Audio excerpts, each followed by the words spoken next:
ये कहानी है रामू और सुखिया की, जिनकी जिंदगी गरीबी, संघर्ष और एक रहस्यमयी खजाने के इर्द गिर्द घूमती है।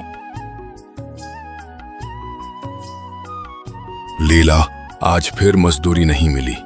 4 जगह गया, सबने मना कर दिया। अब तो लगता है पेट भरना भी मुश्किल हो जाएगा। मैंने सुबह ही कहा था ना, ठाकुर साहब के यहाँ चले जाते। सुना है उनके खेत में काम करने वालों की जरूरत है। गया था वहाँ भी। कह रहे थे रामू, अब तेरे हाथ पाँव में पहले जैसी ताकत नहीं रही। एक बूढ़े से क्या उम्मीद करें। बाबा, मैं काम कर लूंगा।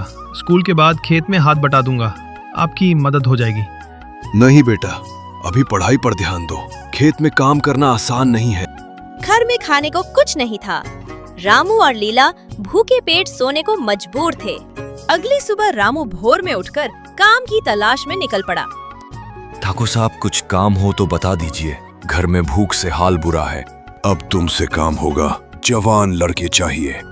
कोशिश करूंगा साहब, जितना कहोगे उतना करूंगा। ठीक है, मेरे बाग में घास उखाड़नी है, रोज 5 रुपए दूंगा। रामू ने मेहनत से पूरा दिन काम किया। हाथों में छाले पड़ गए, लेकिन वो खुश था कि आज उसके घर में उम्मीद की रोशनी है। साहब, मैं आज फिर काम पर आया हूँ। अब काम की जरूरत नहीं, रघु को रख लिया है। साहब, लेकिन मैंने कल पूरा दिन काम किया। अभी जरूरत नहीं है, जाओ यहाँ से। रामू टूट चुका था। वो खाली हाथ घर लौटा। क्या हुआ जी, काम मिल गया? नहीं लीला, ठाकुर ने मना कर दिया। तो अब क्या करें? जंगल से लकड़ियाँ काट लाऊंगा, कुछ तो पैसा आएगा।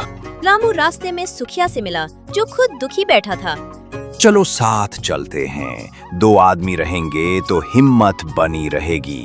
दोनों जंगल की ओर निकल पड़े। तभी एक रहस्यमयी साधु बाबा रास्ते में मिले।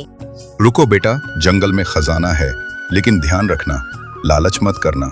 जरूरत भर ही लेना, वरना बर्बाद हो जाओगे। क्या सच में बाबा?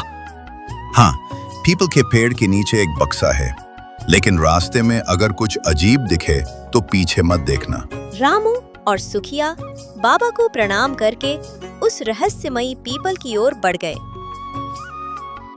वो देखो रामू, वही पीपल का पेड़। चलो खुदाई शुरू करते हैं। कुछ ही देर में उन्हें एक लोहे का बक्सा मिला। अंदर था सोना, चांदी, हीरे, जवाहरात। सब ले चलते हैं। बाबा ने कहा था, लालच मत करना।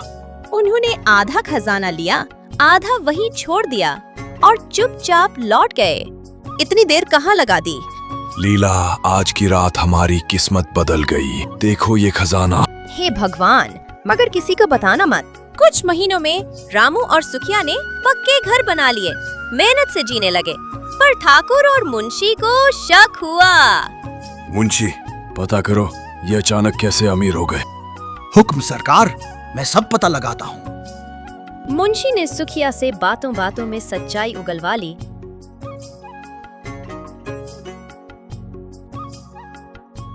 हुजूर, जंगल में खजाना मिला है, आधा अभी भी वही दबा है। आज रात चलते हैं। ठाकुर और मुंशी उसी रात पीपल के पेड़ के पास खुदाई करते हैं और पूरा खजाना निकाल लेते हैं। पर कुछ ही समय में ठाकुर का व्यापार डूब गया। हवेली गिरवी रखनी पड़ी। ये क्या हो गया? हुजूर, बाबा ने कहा था, लालच बुरी बला है।